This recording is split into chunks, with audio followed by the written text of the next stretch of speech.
बिस्मिल्लाहिर्रहमानिर्रहीम, अस्सलाम वालेकुम। मेरा नाम सैयद तक़ी रज़ा आबिदी है।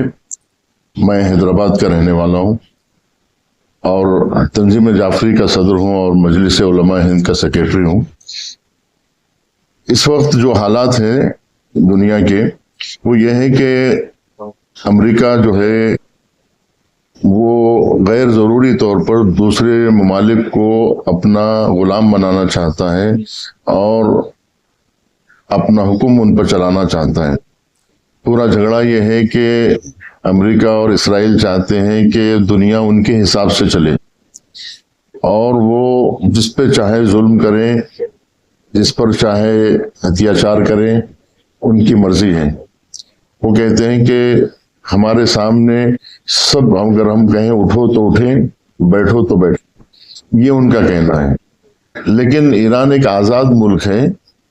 वो कहता है कि हमारे मुल्क में हमारा कानून चलेगा, हम आपकी बात नहीं मान सकते। हाँ, इंटरनेशनल लॉ को मानेंगे, इंटरनेशनल कानून को हम मानेंगे, लेकिन आपका कानून हम नहीं मानेंगे। आप जो है अगर बिलावजह फलस्तीनियों पे जुल्म करेंगे तो हम आपका हाथ पकड़ेंगे। ऐसा नहीं है कि आप जिसको चाहे जुल्म करें, है ना। और इंटरनेशनल कानून का आप जो है उसको रौंदे तो कोई बात नहीं है। हम अगर जो है कुछ बोले तो एक छोटा मुल्क के लिए अलग कानून है, बड़े मुल्क के लिए अलग कानून है, एमएलए के लिए अलग है, एमपी के लिए अलग है, प्राइम मिनिस्टर के लिए अलग कानून है, आम जनता के लिए अलग कानून है। ऐसा तो असल कानून में तो नहीं लिखा हुआ है, लेकिन ये लोगों ने खुद बना लिया ऐसा, है ना। ये खुद लोग आपस में बना लिए इस तरह के। तो यही इस वक्त दुनिया में चल रहा है। ऐसा तो बोला जाता है कि हर मुल्क को हथियार रखने की इजाजत है, हर मुल्क को हथियार बनाने की इजाजत है, ऐसा बोला जाता है। लेकिन अगर कोई करने लगा तो उसको रोका जाता है। कानून तो ये बोलता है कि हर एक को अपनी सुरक्षा की जिम्मेदारी है। हर आदमी अपने अपने दिफा के लिए, अपने मुल्क के बचाव के लिए जो है मिसाइल बना सकता है, हथियार रख सकता है, ये सब बोलते, कानून में लिखा हुआ है। लेकिन जब आदमी करने जाता है ना तो बोलते नहीं, आपको करने की इजाजत नहीं है। मिसाल के तौर पे अभी ईरान से बोला जा रहा है कि आप 2000 किलोमीटर का जो है ना वो हथियार मत बनाइए, मिसाइल मत बनाइए। क्यों मत बनाइए? इसलिए कि आप जो है इसराइल को सेव करिए, इसराइल को नहीं मार सकते आप। क्यों नहीं मार सकते? तो बोले कि वो अमेरिका का दोस्त है, अमेरिका के दोस्त को नहीं मार सका। तो ये बोला कि ऐसा नहीं हो सकता है कि दोस्त के लिए अलग कानून, हमारे लिए अलग कानून, गरीबों के लिए अलग, अमीरों के लिए अलग। ये जो है ये सही नहीं है। लेकिन दुनिया में ऐसे ही है, जिसके आंगन में अमीरी का शजर लगता है उसका हर ऐब जमाने को हुनर लगता है। तो ये ऐसा जमाने ने ऐसा बना लिया है कि अमीरों के लिए अलग कानून। अमीर गया तो एफआईआर कर लेती है पुलिस, लेकिन अगर कोई गरीब गया तो उसको वो एफआईआर नहीं कटा सकता है। गरीब की बात नहीं चलती है। दुनिया ऐसी चल रही है। लेकिन ईरान बोल रहा है कि हम इस दुनिया के कानून को नहीं मानते, ये गलत है। जो इंटरनेशनल कानून है उसको मानो, लेकिन जो है अमीरों के लिए, गरीब के लिए, ईरान के लिए अलग, इसराइल के लिए अलग। इसराइल चाहे तो जो है न्यूक्लियर बम बना सकता है, ईरान नहीं बना सकता। इसराइल को पूरी इजाजत है, ईरान को कोई इजाजत नहीं है। तो वो बोल रहा है इंटरनेशनल कानून में तो नहीं लिखा हुआ है ना ऐसा। तो यहाँ नहीं लिखा हुआ है, मगर दुनिया में नहीं चलती ये बात। तो ये दुनिया अजीब बना के रखा है इन लोगों ने, इसलिए कि वो बोलते हैं कि हमारे पास ताकत है, हमारी बात सुनो। जिसकी लाठी उसकी भैंस, जिसकी लाठी उसकी भैंस। तो जिस पूरे भैंसा जो है उसी के हो जाएंगे जिसके पास लाठी है। तो वो बोल रहा हमारी पूरे भैंसा लेके चले आ रहे हैं आप लाठी के जोर पे, हमारा पूरा तेल लेके चले जा रहे हैं, अरबों का पूरा तेल लेके चले जा रहे हैं। बोले हमारा ईरान का भी तेल लेके चले जाएंगे। क्यों लेके जाएंगे? इसलिए कि जिसकी लाठी उसकी भैंस, जिसके पास ताकत है उन्हें लेके जाता। अगर आपके पास ताकत है तो आप भी लो। तो बोला ठीक है, हम भी ताकत बनाएंगे। तो 48 जो है ईयर से वो भी जो है ना तकरीबन अपनी जो है ताकत बना लिया। अब बोला मेरे पास भी ताकत है, अब मैं नहीं सुनता तुम्हारी बात, तो चलो दो दो हाथ हो जाए। तो कर रहे हैं दो दो हाथ। दुनिया वर्ल्ड में किसी के पास भी इतनी ताकत नहीं है, किसी भी मुल्क में इतनी बड़ी ताकत नहीं है जितनी ईरान के पास है। ना अमेरिका के पास है, ना चाइना के पास है, ना रशिया के पास है। पूरा वर्ल्ड मिलके भी अगर ईरान से लड़ना चाहा तो नहीं लड़ सकता। चुनांचे ईरान इराक वार में ईरान के खिलाफ में 61 कंट्रीज थी, जिसमें रशिया भी था, अमेरिका भी था, फ्रांस भी था, जर्मन भी था। 61 कंट्रीज से, आप हिस्ट्री पढ़िए, 61 कंट्रीज से अकेला ईरान 8 साल लड़ा है, 8 ईयर अकेला। तो वो वही ईरान की ताकत है। यानी ईरान को हथियार की जरूरत नहीं है, ईरान बगैर हथियार के लड़ता है। ईरान का एक फौजी जा रहा था, उसको बोले तुम्हारे पास हथियार नहीं है, तुम कैसा लड़ेंगे? तो बोले उसके पास तो है ना, उससे छीन के उसी को मारेंगे।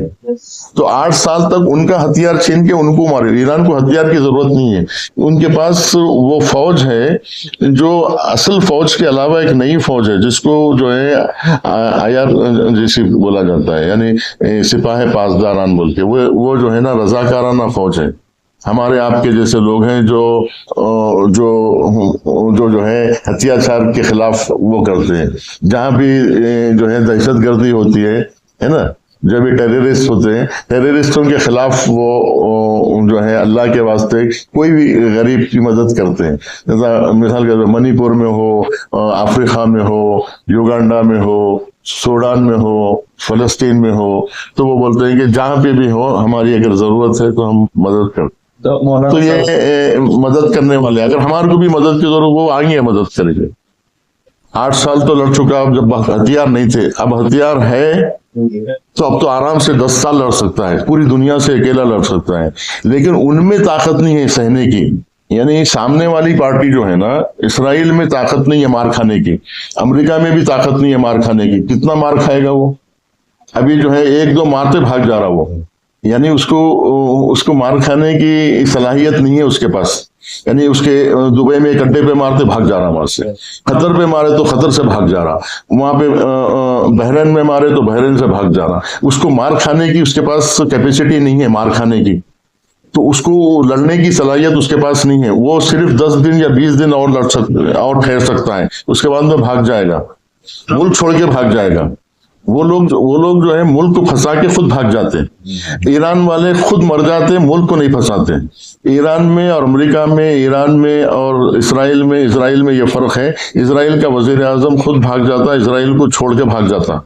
ईरान का जो सदर होता है ना, ईरान का जो पेशवा होता है, वो खुद मर जाता है मगर मुल्क को बचा के खुद चला जाता है। इजराइल का उसके क्या प्राइम मिनिस्टर रहता है, वो मुल्क को फंसा के खुद भाग जाता, भाग गया मर गया नहीं मालूम, मगर मुल्क को फंसा के चला गया। मौलाना साहब, पूरे फिलिस्तीन पे कब्जा कर लिए, और अब जो है लिबनान के कुछ हिस्से पे भी कब्जा कर लिए थे। साउथ लिबनान पे पूरा कब्जा कर लिए थे लोग, फिलिस्तीन पे कब्जा कर लिए थे। अब जो है ये लोग पूरा लिबनान लेके इराक में बढ़ना चाह रहे थे। ये उनका प्लान है। उस प्लान को ईरान बोल रहा है कि ये गलत है, नहीं करना चाहिए, मगर इसराइल बोल रहा है मेरे पीछे अमेरिका है, मैं जो चाहे कर सकता हूँ। मेरे साथ इंडिया है बोल रहा वो, इसराइल बोल रहा मेरे साथ इंडिया है, मैं कुछ भी कर सकता हूँ।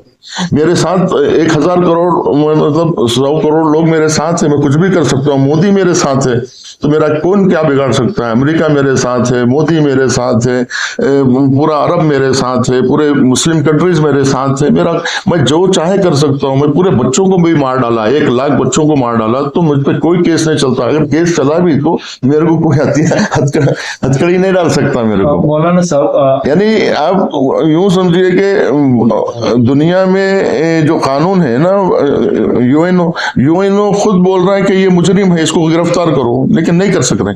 मौलाना जी, बोरी साहब ने भी बोला था कि हमारा तो इंडियन एक खून है, एक कौम है, जर्मन आर्यन कौम है ना।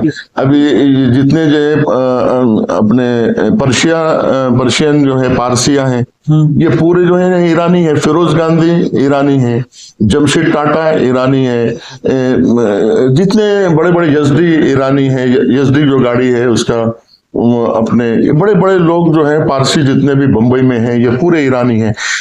और यहाँ पर भी ईरानी है। तो ईरान और इंडिया तो भाई हैं, और बहुत जमाने से इन दोनों का रब्त है। तो इजराइल चाह रहा है कि ईरान से इंडिया के राबिता खराब हो जाए। वो चाह रहा है कि इंडिया हमारे साथ आए और ईरान से उसके ताल्लुकात खराब हों। अजरबैजान से खराब करने के लिए वहां अंदर से जो है ड्रोन फेंका गया, ईरान नहीं मारा अजरबैजान से, जबकि अजरबैजान पूरे एक कम्युनिटी है, शिया कम्युनिटी है। ईरान और अजरबैजान एक कंट्री है, यानी मतलब एक कौम है, एक ग्रुप है। वो भी शिया है, ये भी शिया है, ये भी शिया मुस्लिम है, वो भी शिया मुस्लिम, पूरा अजरबैजान। लेकिन मोदी साहब ने बोला था जितना ईरान रशिया हमारा भी है और ईरान भी हमारा भाई है, और कंडोलेंस भी भेजा था ठीक। और ज्यादातर Iranian students, foreign students Africa के बाद उतना फॉरेन स्टूडेंट्स हमारे उस्मान यूनिवर्सिटी पढ़ते हैं हाँ। और पीजे भी कर रही है, आपको भी मालूम है। हाँ। और उन लोगों ने ये भी बोला था